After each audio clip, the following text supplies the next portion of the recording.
Oke. Halo, sudah terdengar suara saya? Oke, baik. Saya ulang ya, tadi sepertinya suaranya belum terdengar. Jadi selamat datang kembali teman-teman semua. Perkenalkan, nama saya Mifmita Sari selaku Student Counselor Nufik Neso Indonesia.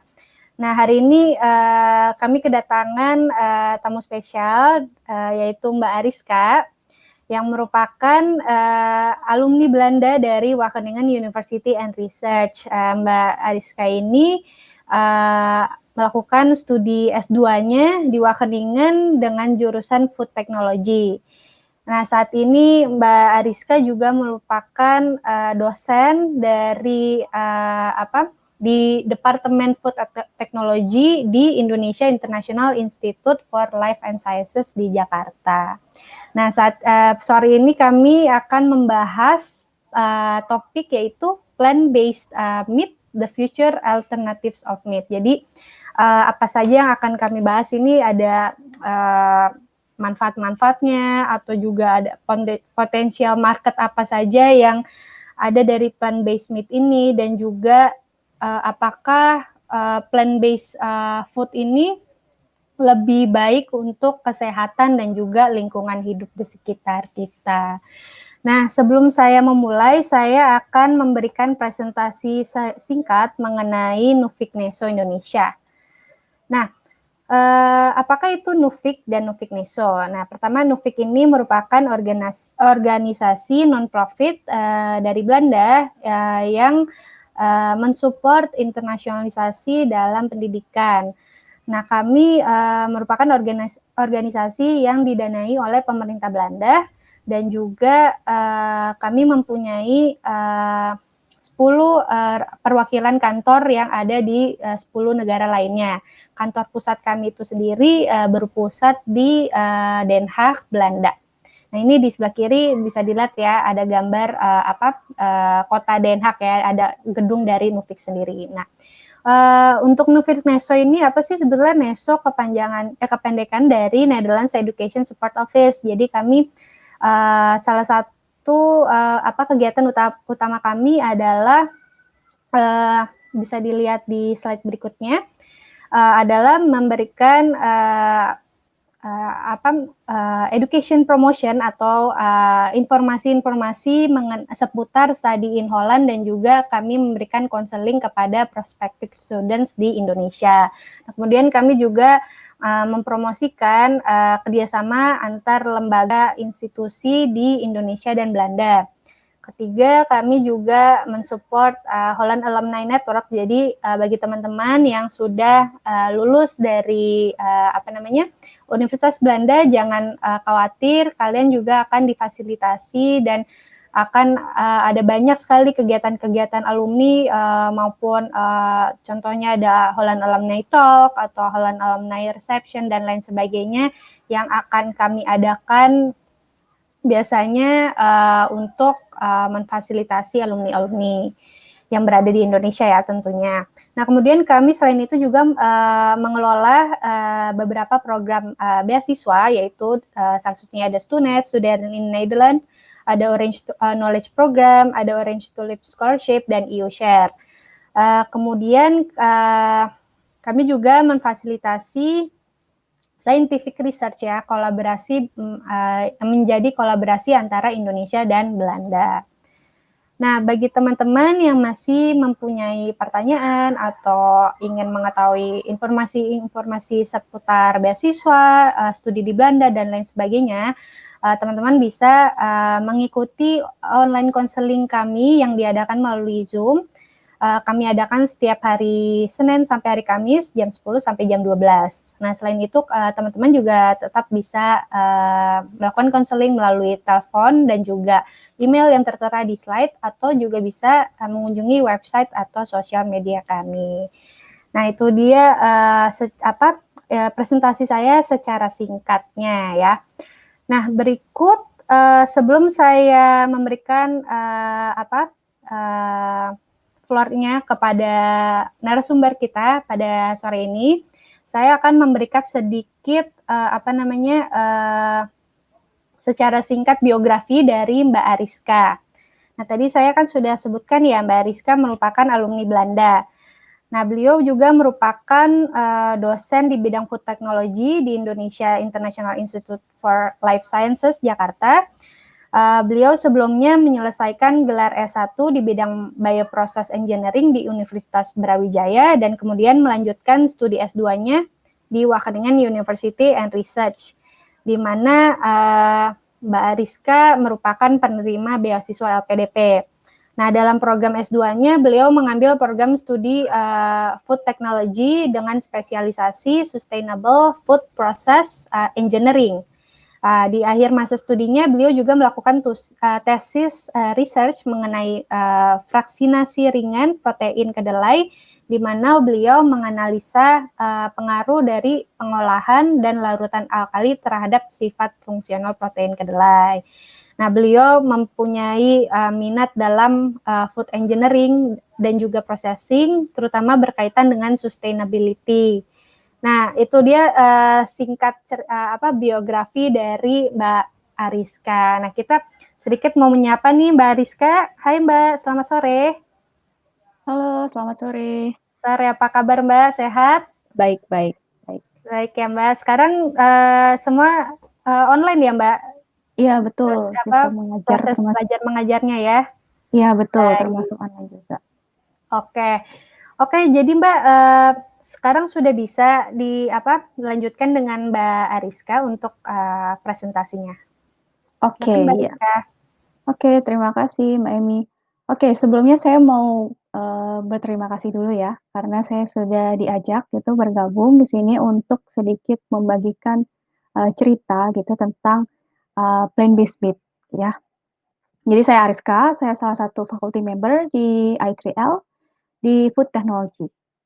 Nah, sore ini kita akan diskusi sedikit ya tentang apa itu plant-based meat dan bagaimana cara pengolahannya, kemudian apa impact dari konsumsi plant-based meat terhadap lingkungan, juga bagaimana nutritional compound-nya.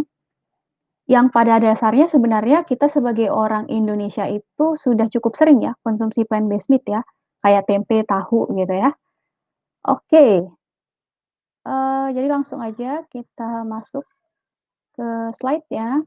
Jadi ini kurang lebih yang akan kita cover pada presentasi sore ini, introduction, kemudian ingredients and processing technology, kemudian kita lihat sedikit tentang nutritional compound, sustainability aspect, dan yang terakhir kita coba lihat mengenai kira-kira ke depan tren makanan itu seperti apa dan challenge apa yang masih harus dihadapi gitu ya. Oke, jadi mungkin, kita mulai dulu ya. Jadi mungkin ini tuh salah satu pertanyaan yang cukup umum gitu ya, ditanyakan di antara para food technologists atau para akademisi yang bergerak di bidang pangan atau, orang agriculture dan juga orang environmental gitu ya. Pertanyaan yang paling penting adalah how do we feed 10 billion people by 2050? Ya. Kira-kira kenapa pertanyaan ini muncul ya? Salah satunya adalah kalau misalnya ya kita lihat di tabel di bawah ini merupakan global land use for food production. Jadi, dari bumi kita tercinta ini, jadi 29% adalah daratan, gitu ya. Di antara 29% tersebut, 71% merupakan daratan yang bisa ditinggali, yang bisa dimanfaatkan, gitu ya. Dan dari 71% tersebut, 50% diantaranya sudah digunakan untuk agriculture. Jadi agriculture di sini termasuk di dalamnya peternakan, pertanian ya, itu ya. Nah, dari 50% ini ya kalau dilihat 77% itu sudah digunakan untuk livestock production. Jadi untuk, area peternakan. Jadi termasuk di dalamnya, misalnya area untuk peternakan, kemudian, untuk, menumbuhkan rumput-rumput untuk pakan ternak gitu ya.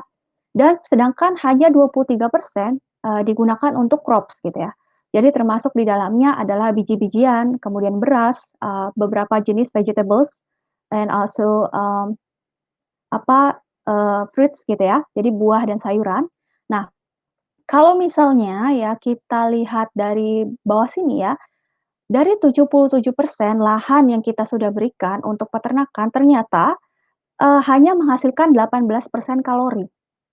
Jadi, kita cuma dapat 18%, dari 77% yang sudah kita sediakan, lahan tersebut gitu ya, untuk peternakan. Sedangkan kalori lainnya itu disuplai oleh berdasarkan, crops gitu, berdasarkan, tanaman gitu ya. Nah, kalau misalnya kita lebih spesifik lagi, ternyata secara supply, protein kita itu hanya 37% disuplai dari animal, sedangkan 63% lainnya disuplai oleh plant gitu ya, oleh crops gitu ya.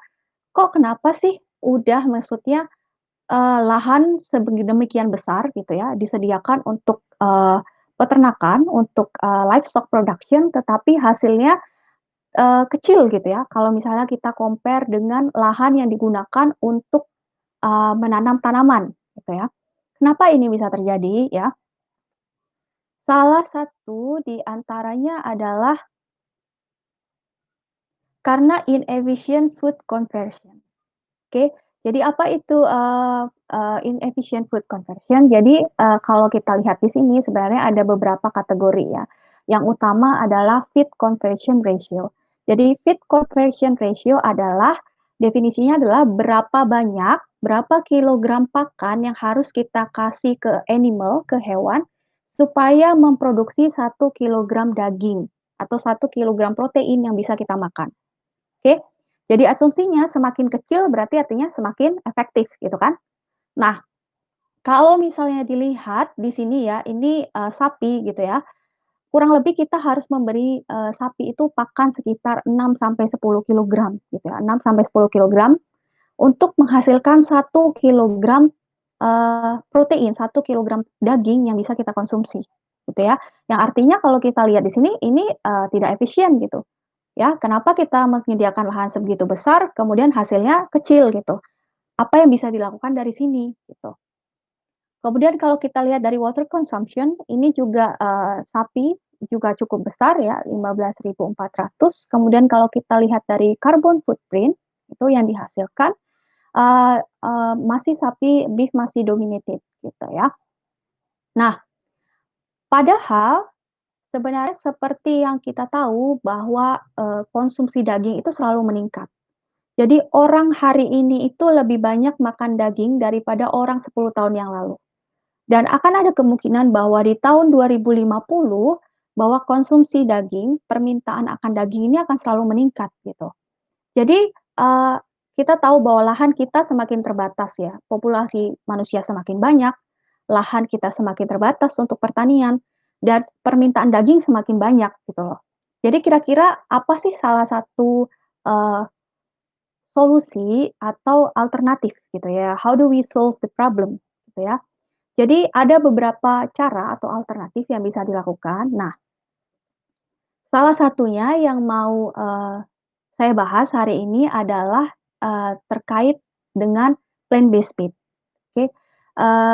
Jadi kalau plant based meat sendiri itu kalau berdasarkan, definisinya itu, intinya adalah pangan yang berasal dari tumbuhan atau berasal dari jamur, kayak gitu ya, yang digunakan untuk, sebagai pengganti protein dari animal, gitu, dari hewani gitu.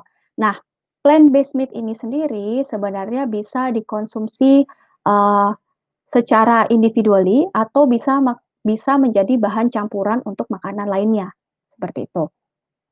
Nah, sebenarnya, untuk konsumsi, plant-based meat sendiri ya, kita sebenarnya, sudah sering ya mengkonsumsi ya. Jadi kalau plant-based meat sendiri itu bukan, hanya cakupannya bahwa, makanan, produk yang benar-benar 100% mirip daging, tapi ada beberapa kategori gitu, nanti kita lihat ya.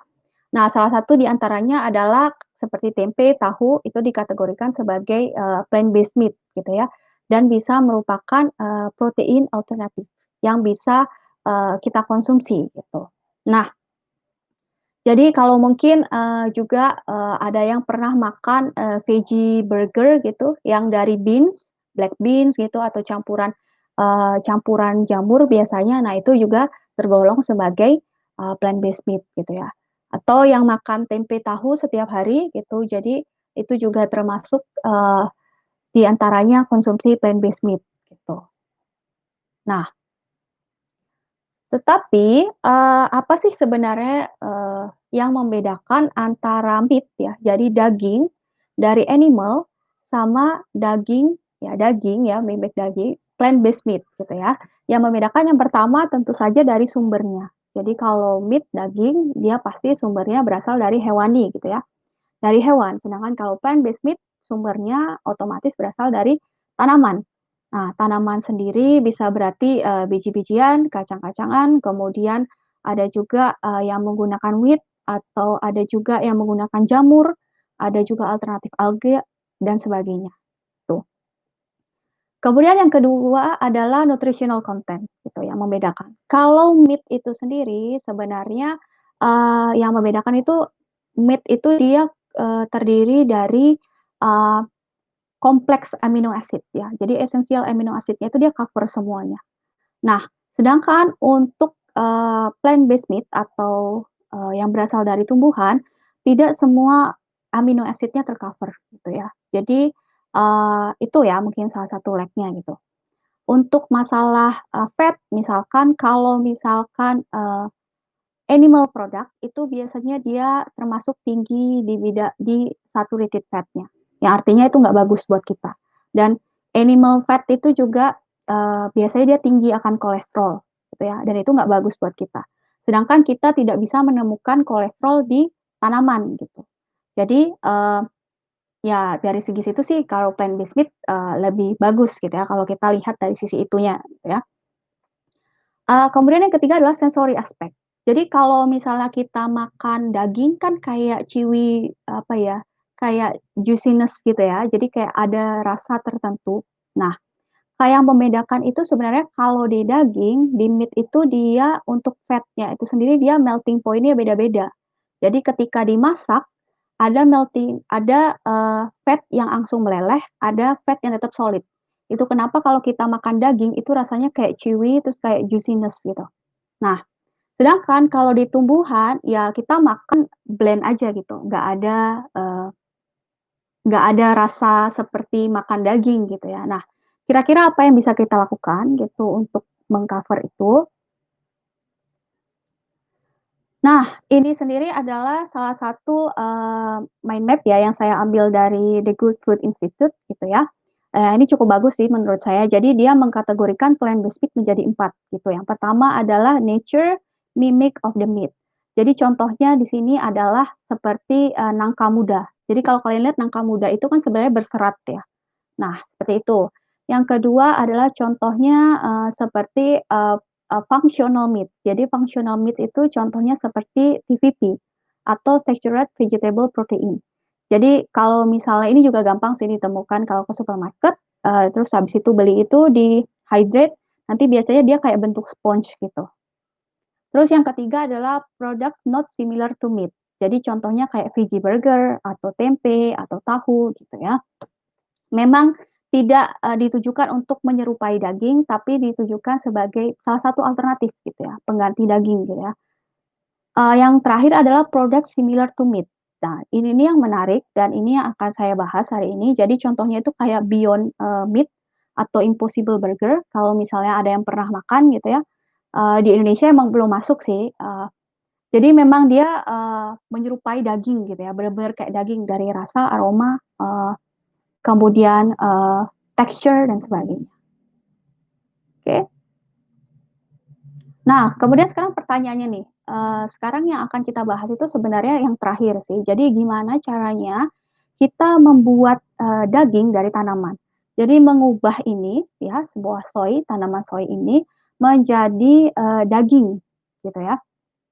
Nah, daging yang punya serat seperti ini. Sebenarnya, ada beberapa, cara atau ada beberapa tahapan gitu. Dimulai dari yang pertama adalah protein sourcing. Jadi kita harus cari dulu proteinnya itu ada di tanaman apa. Kemudian yang kedua adalah protein fractionation, jadi kita harus isolasi proteinnya itu sendiri.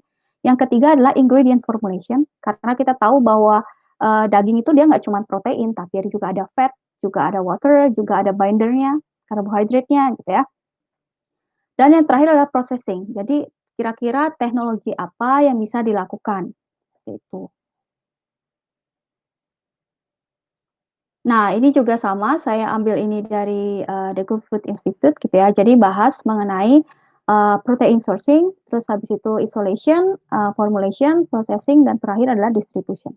Jadi kita akan lihat ini satu persatu, oke. Nah, yang pertama adalah protein sourcing.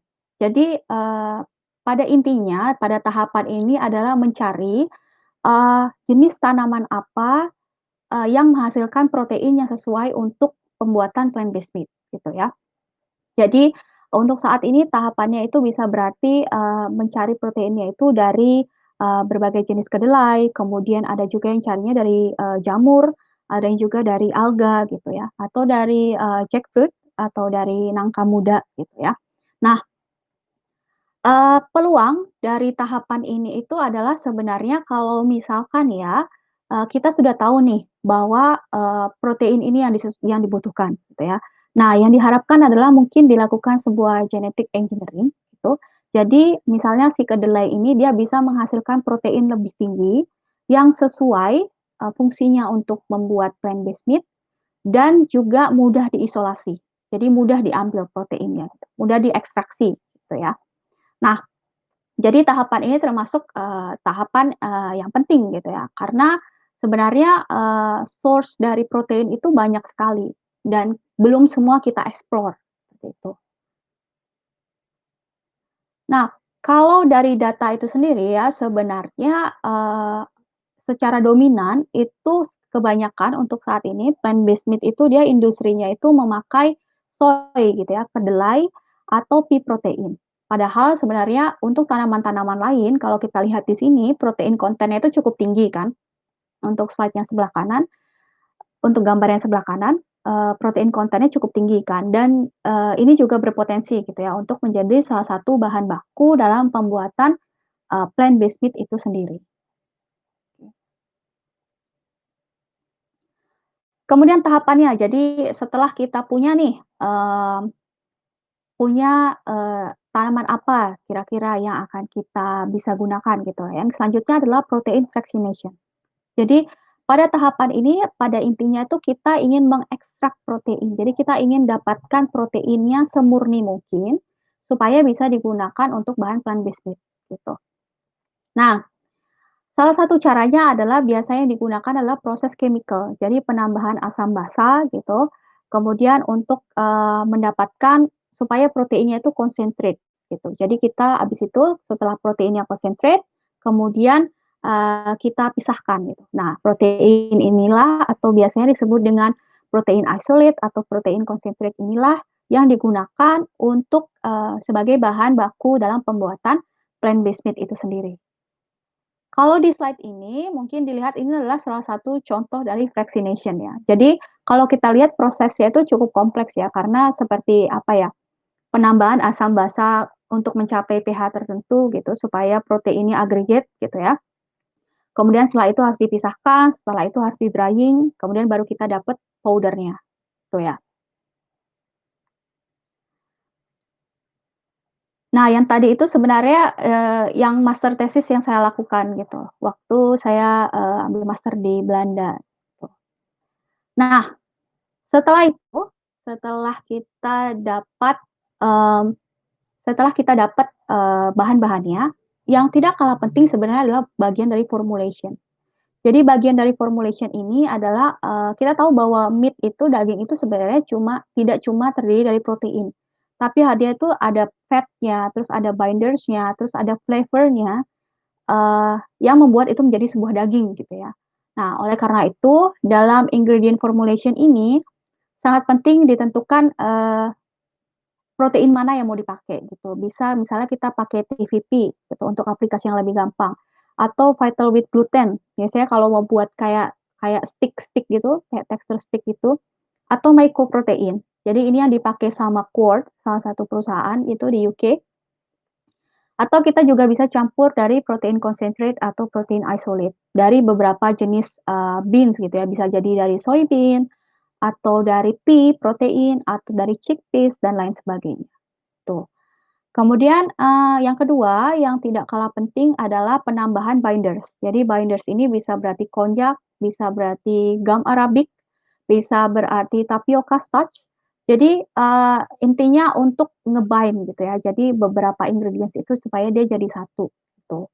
Nah, untuk binder sendiri biasanya kita juga bisa pakai, soy protein isolate gitu ya, dia juga fungsinya sebagai binders gitu. Kemudian, yang sebenarnya challenging itu adalah flavor gitu. Jadi kan, ya kita kan nggak mau makan ya kalau misalnya rasanya nggak enak gitu ya, nggak rasa daging gitu ya. Jadi flavoring ini adalah sebenarnya cukup challenging sih untuk, gimana caranya corporate rasa supaya rasanya itu seperti daging gitu. Dan kemudian juga yang tidak kalah penting adalah fat gitu ya. Jadi seperti di awal saya sebutkan bahwa penambahan, fat itu untuk, memberikan, esensi makan daging gitu. Jadi kayak chewy terus kayak juicy gitu. Jadi, esensinya seperti itu, tuh. Dan biasanya, kalau di meat itu, kalau di daging itu dia punya melting point yang beda-beda. Nah itu, agak challenging gitu kalau di plant based meat.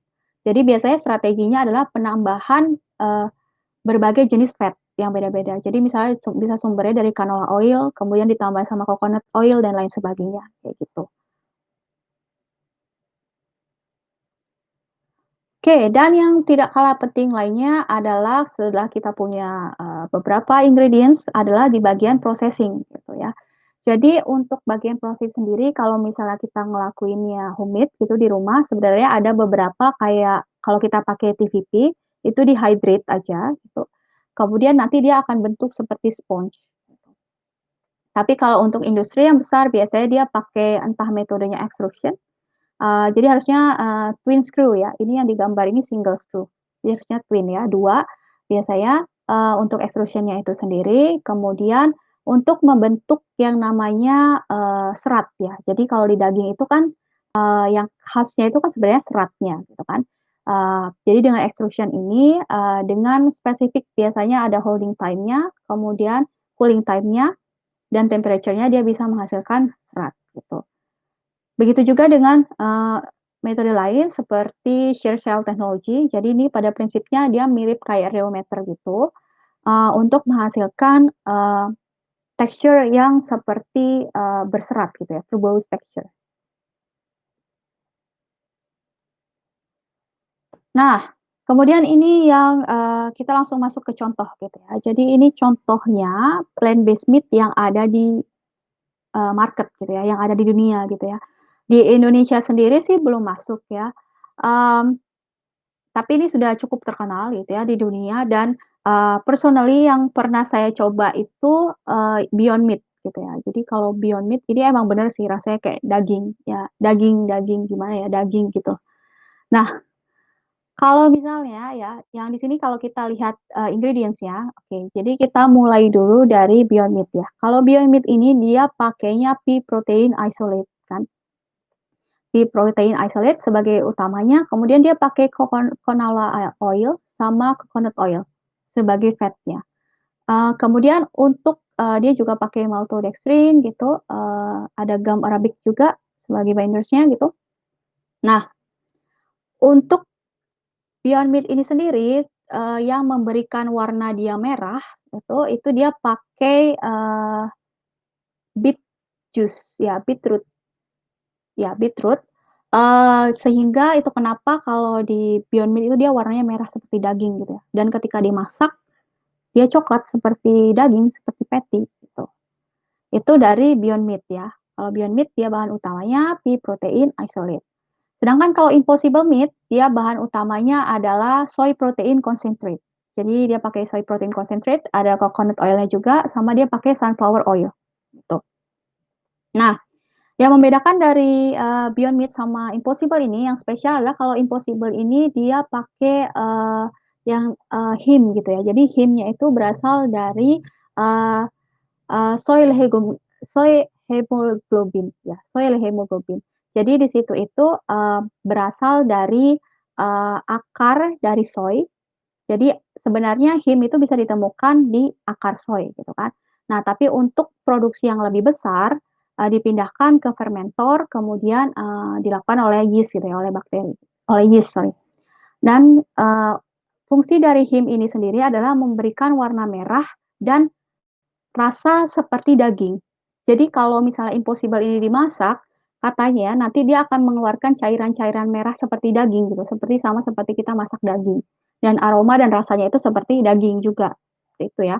Kalau Impossible karena saya belum coba, jadi saya belum tahu sensasinya, tapi kalau Beyond Meat memang dia, menyerupai daging sih, termasuk tekstur dan juga aroma dan rasanya. Kemudian ada perusahaan lain yaitu Quorn, ini basic-nya ada di UK. Jadi di perusahaan ini dia, juga beda karena dia pakai mycoprotein ya. Jadi, pada dasarnya berasal dari, jamur gitu ya. Berasal dari jamur, kemudian, jamur ini sebenarnya di-fermented gitu, nanti dia akan menghasilkan filamen-filamen. Nah, filamen-filamen inilah yang kemudian disusun kembali, dikasih binders supaya membentuk, serat-serat seperti daging, tuh. Jadi itu ya yang membedakan, setahu saya 3 perusahaan yang cukup besar gitu yang sudah sukses mengembangkan plant-based meat ini. Nah, kemudian kalau kita lihat sendiri nih gimana, nutritional value-nya, jadi gimana kandungan nutrisinya gitu ya. Kalau kita lihat jadi yang biru ini adalah plant-based meat, kemudian yang oranye ini adalah, meat, jadi conventional meat ya. Jadi di sini tuh dia membandingkan, sebenarnya ada banyak ya, kalau nanti mungkin bisa dibuka jurnalnya gitu. Jadi saya ambil contoh di sini adalah Beyond Beyond Burger, jadi Beyond Meat, Impossible Burger dari Impossible Food, sama Quorn. Nah, ini dia untuk spesialisasi untuk, nugget sih sebenarnya. Kemudian untuk meat ini sendiri dia pakai ground beef, oke. Kalau kita lihat dari energi atau kalori yang dihasilkan ya, sebenarnya untuk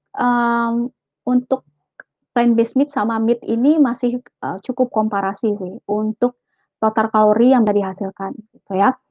Eee, Walaupun yang plant-based meat secara general dia lebih tinggi ya daripada meat ya. Untuk kandungan protein, plant-based meat sendiri ini masih rendah. Jadi masih lebih rendah dibandingkan protein dari meat gitu ya. Mengingat juga kalau protein dari meat itu dia, cukup lengkap ya, cukup kompleks gitu ya. Sedangkan kalau dari plant-based meat itu biasanya ada beberapa 1, 2 esensial protein yang nggak asam amino acid yang nggak ada, sorry. Kemudian, kalau kita lihat dari kolesterol ya, jadi kalau kolesterolnya itu sendiri kalau plant-based meat dia 0 ya, sedangkan kalau dari meat kita lihat bahwa kolesterol itu cukup tinggi, itu ya. Kemudian kalau dari plant-based meat, dia juga punya dietary fiber, itu yang juga bagus buat pencernaan kita, sedangkan kalau meat dia nggak ada ya. Eee, Biasanya karena dietary fiber itu ditemukan di plant gitu ya, di tanaman gitu ya. Nah, di sini yang cukup jadi concern adalah kalau kita lihat kadar, natriumnya ya, jadi garamnya ya. Jadi untuk plant-based meat sendiri itu dia sebenarnya cukup tinggi gitu ya, sedangkan kalau dibandingkan dengan ground beef gitu.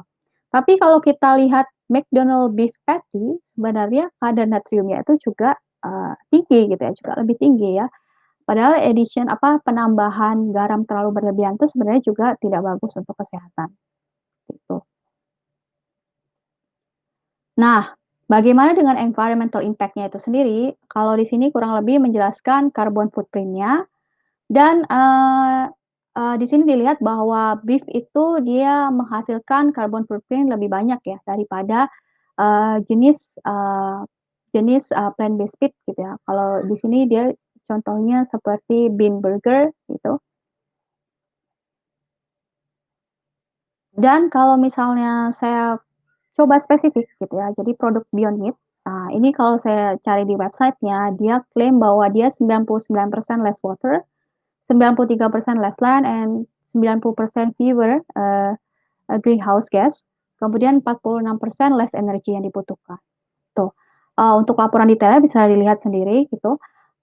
Kemudian kalau misalnya kita lihat dari bagaimana distribusi dari, distribusi dari penyumbang energi atau, tersebut, kalau kita lihat bahwa sebenarnya warna biru ini adalah ingredients ya. Jadi kalau kita lihat, ingredients itu sebenarnya masih makan banyak energi dan water gitu. Walaupun pada akhirnya dia pasti lebih hemat, lebih bagus daripada kita mengkonsumsi meat gitu pada umumnya. Nah, di sini merupakan salah satu peluang gitu ya yang bisa dilakukan. Gimana caranya membuat ingredients ya seperti misalnya soy protein isolate yang lebih sustainable. Adakah proses yang bisa diganti atau di-cut? Nah, seperti itu. Kemudian kalau kita lihat Impossible Burger, dia juga sama, jadi dia klaim bahwa dia bisa menghasilkan 89% less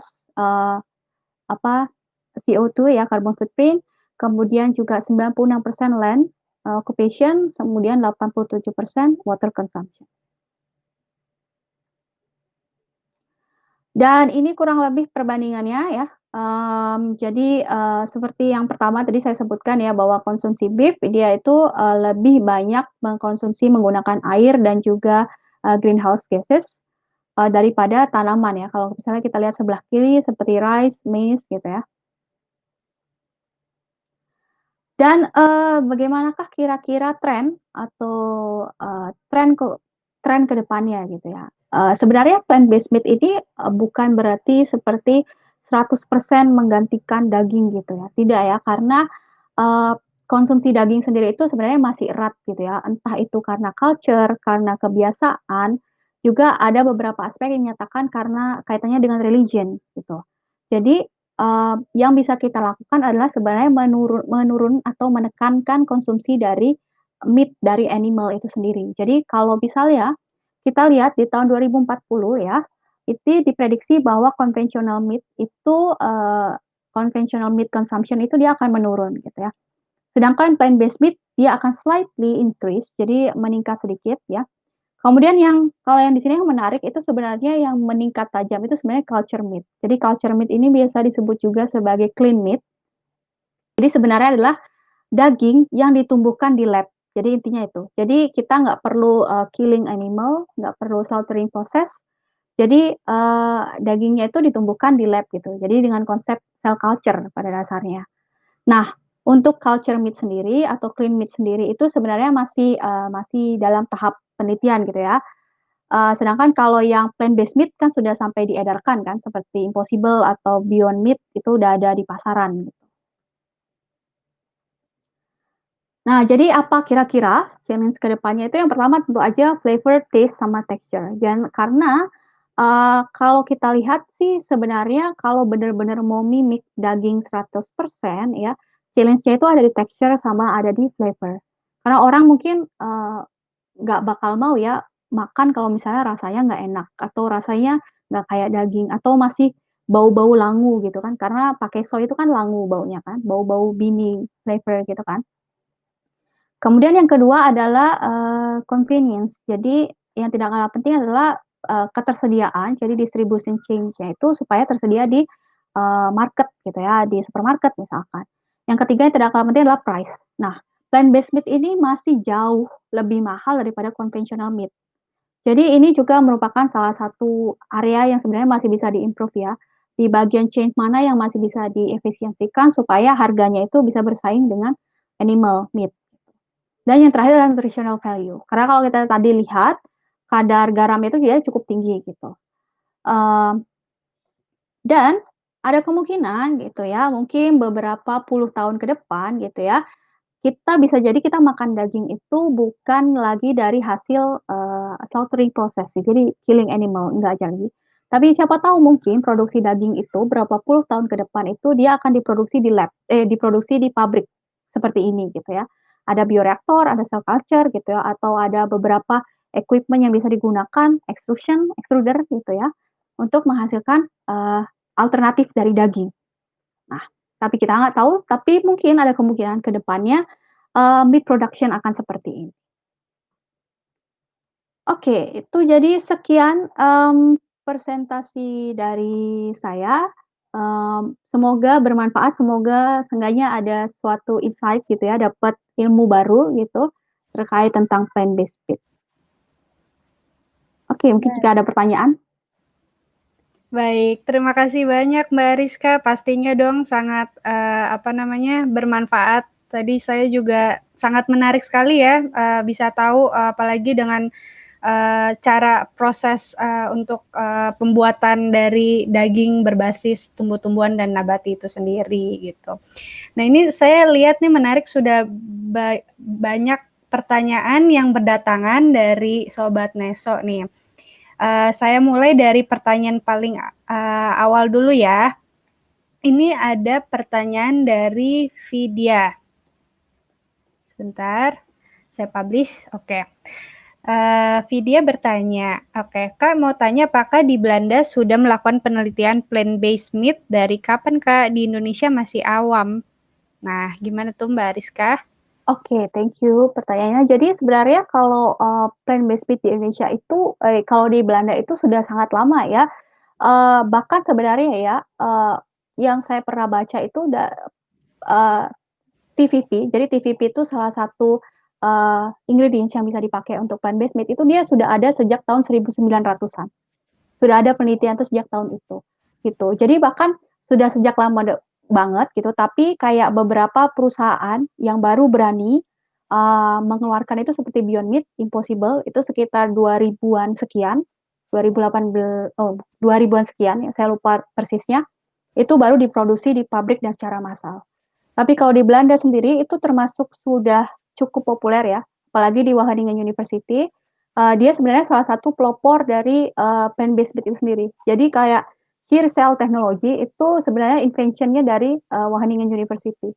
Dan ada satu chair group yang memang meneliti plant-based meat ini sendiri. Itu. Kalau di Indonesia memang masih awam sih, masih baru memang.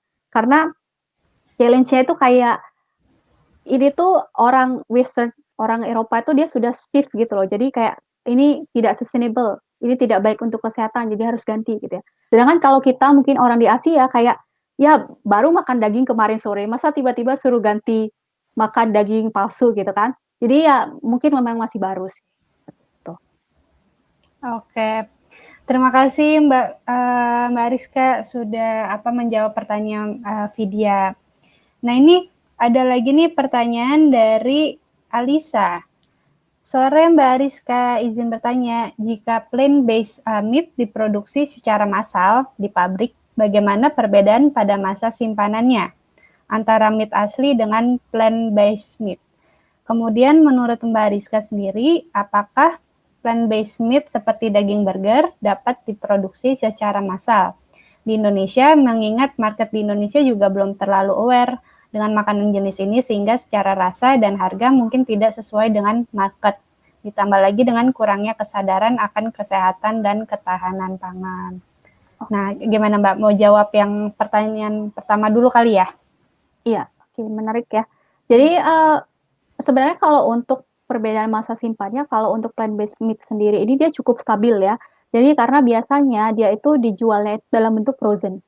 Jadi dalam bentuk beku, dan kita tahu kalau makanan frozen food itu dia bisa tahan sampai beberapa tahun, gitu ya. Jadi kalau untuk masa simpan biasanya dia cukup stabil, dan untuk rasa juga dia cukup stabil gitu ya. Sama seperti kalau yang pernah saya coba si Beyond Meat itu memang dia rasanya sih ya rasa daging gitu ya. Ya cukup sangat menyerupai daging gitu. Kemudian kalau untuk plant-based meat sendiri itu kalau diproduksi secara massal. Kalau kita lihat sih sebenarnya ada jadi ada beberapa faktor ya yang mendorong perubahan konsumsi gitu ya, konsumsi behavior ya.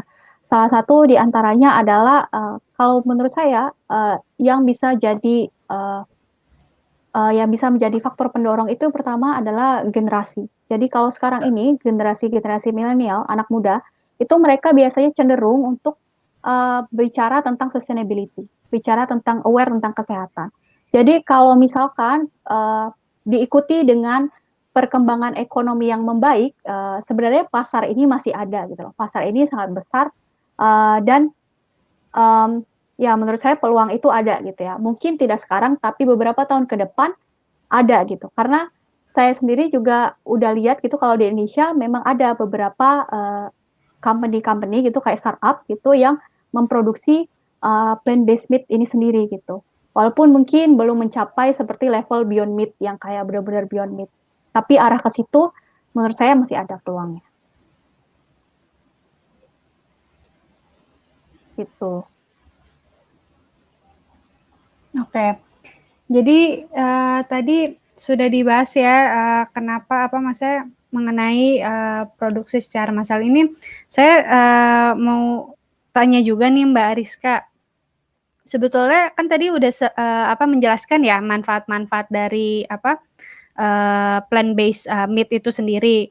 Nah, ini kan soalnya menyangkut juga dengan kesehatan dan juga pastinya berpengaruh ya kepada lingkungan sekitar ya, Mbak. Nah, pertanyaan saya apakah ada juga faktor risiko ya yang perlu dipertimbangkan kalau mengingat produk daging yang berbasis tumbuh-tumbuhan dan nabati ini kan juga diproses menggunakan maksudnya berbeda gitu ya kalau diproses dengan daging yang beneran daging dan juga kalau ini kan dagingnya daging bisa dibilang daging buatan gitu ya dengan berbagai ingredients. Nah, ini sebetulnya berpengaruh nggak sih Mbak ke kesehatan atau ada resikonya nggak Mbak untuk kayak bahan-bahan yang dipakai? Oke.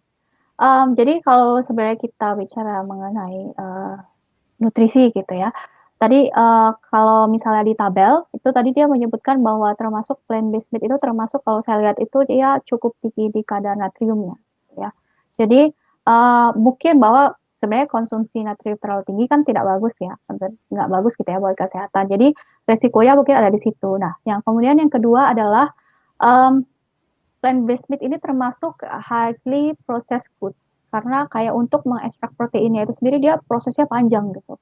Jadi dia harus dicampur dengan uh, asam dan basa untuk mencapai pH tertentu supaya proteinnya aggregate, kemudian kita harus separate dan sebagainya. Nah, dalam proses ini biasanya ada kemungkinan bahwa beberapa protein itu dia akan dinature. Gitu. Nah, di sini tetapi ada juga penelitian yang mengatakan bahwa proteinnya itu lebih mudah di digest sama kita gitu. Jadi sebenarnya ada faktor positif juga dari proses yang panjang itu. Gitu.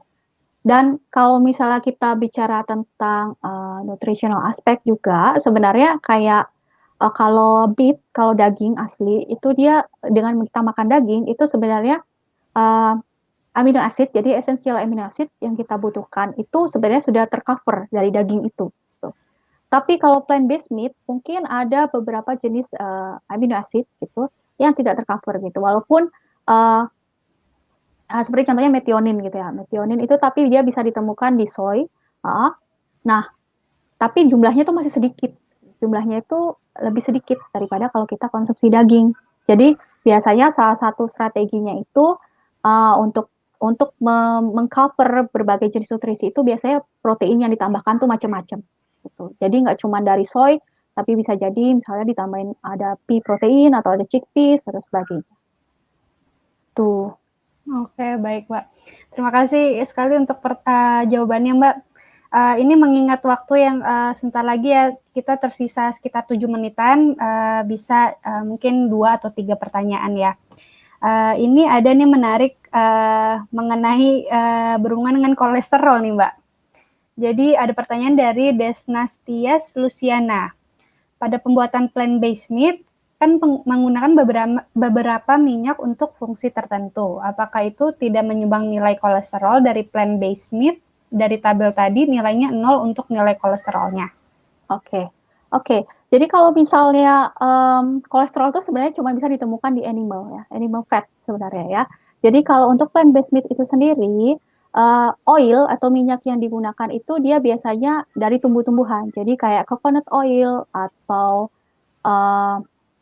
canola oil atau bisa juga sunflower oil, corn oil dan sebagainya. Dan kolesterolnya 0 memang 0 gitu ya. Tapi biasanya diperhatikan bahwa nilai saturated sama unsaturated fat.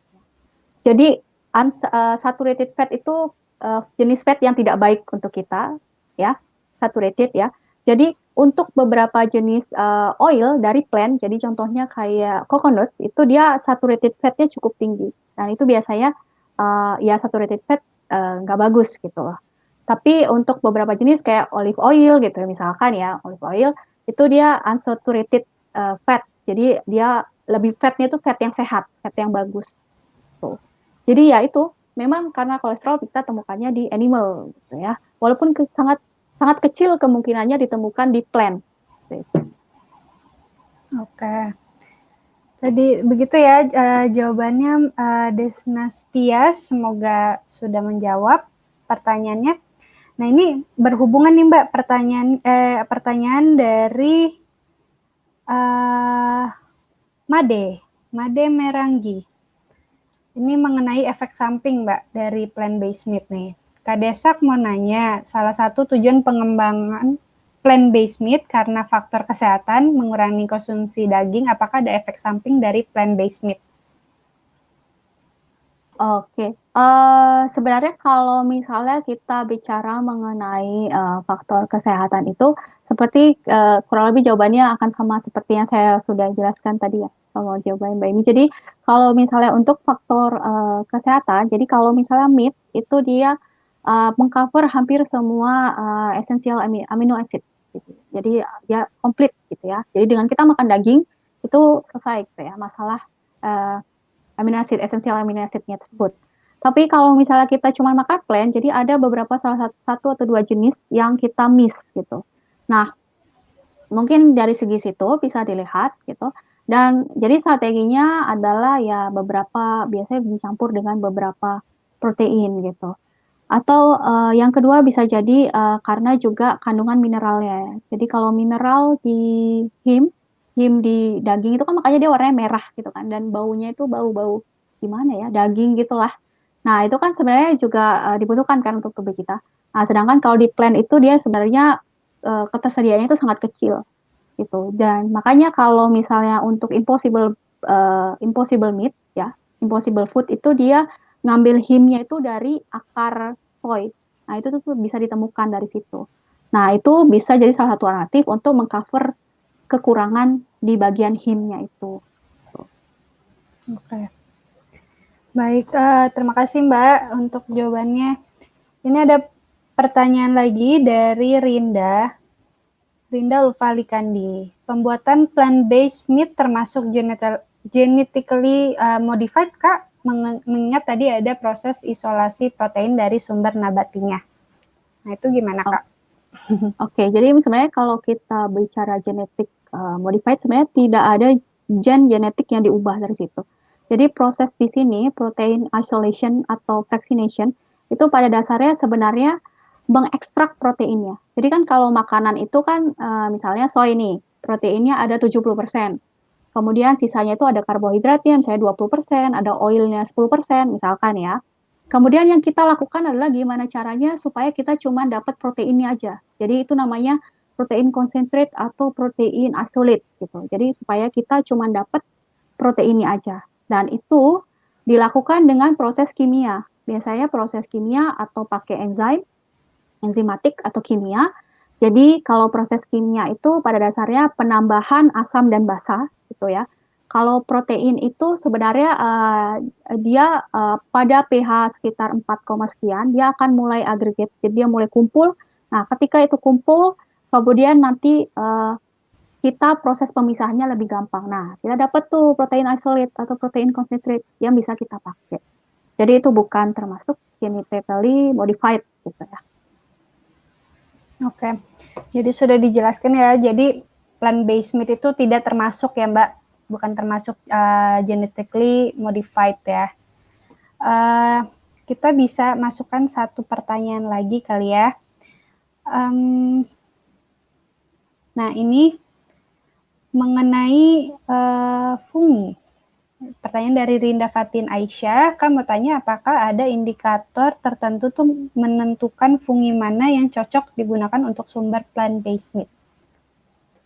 Oke, kalau untuk jenis jamur yang digunakan itu kan sebenarnya jamur itu bisa dipakai sebagai salah satu plant-based meat itu karena strukturnya. Jadi dia tuh berfilamen dan kalau misalnya kita buka itu dia ada tekstur serat-seratnya gitu.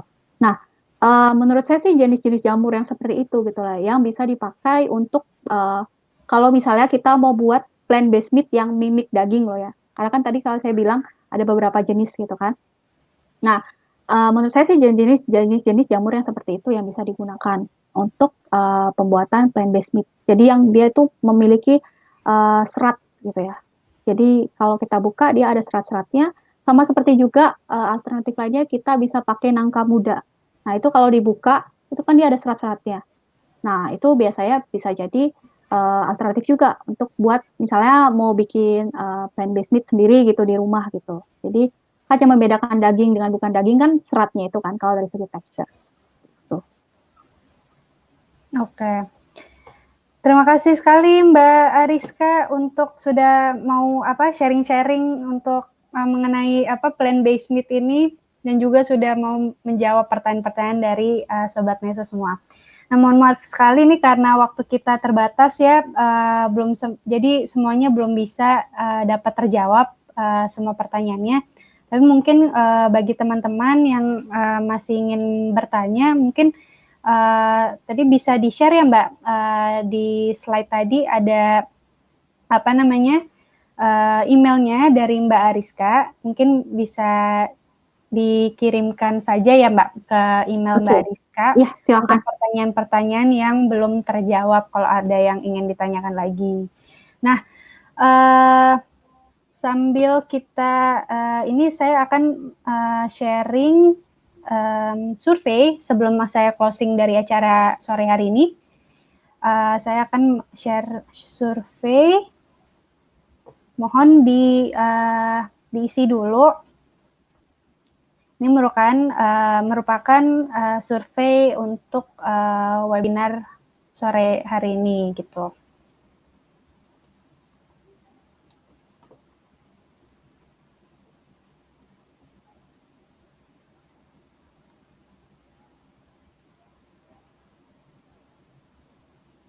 Baik, sudah terisi 18 dari 34 peserta. Nah, sambil nunggu nih, sambil nanya-nanya, di sini kira-kira Sobat Neso background-nya dari apa aja nih ya, program studinya bisa ditulis di kolom chat ya. Karena menarik sekali nih, kayaknya semuanya pertanyaannya juga yang sangat spesifik gitu tadi kalau saya lihat. Oke, di sini ada statistik, ilmu gizi, teknologi pangan juga nih Mbak Ariska ada juga. Ada banyak nih ya food technology. Oke, terima kasih loh teman-teman semua. Oke, sudah terisi 28 dari 36. Mungkin saya end saja votingnya. Kita lihat. Oke, terima kasih teman-teman karena sudah hadir di acara online learning sore hari ini. Terima kasih sekali juga kepada narasumber kita, Mbak Ariska yang sudah meluangkan waktunya untuk memberikan sharing-sharing juga informasi mengenai plant-based meat ini. Nah, bagi teman-teman yang ingin mengikuti acara Study in Holland series lainnya, kami juga mengadakan acara-acara lainnya setiap hari Rabu dan hari Jumat. Jadi hari Jumat ini nanti masih ada acara rangkaian dari Study in Holland series. Jadi sekian itu saja. Terima kasih sekali sudah hadir. Saya Emif Mitasari, selaku Student Counselor Nufik Neso Indonesia, pamit undur diri dan selamat sore semuanya. Terima kasih. Terima kasih, selamat sore.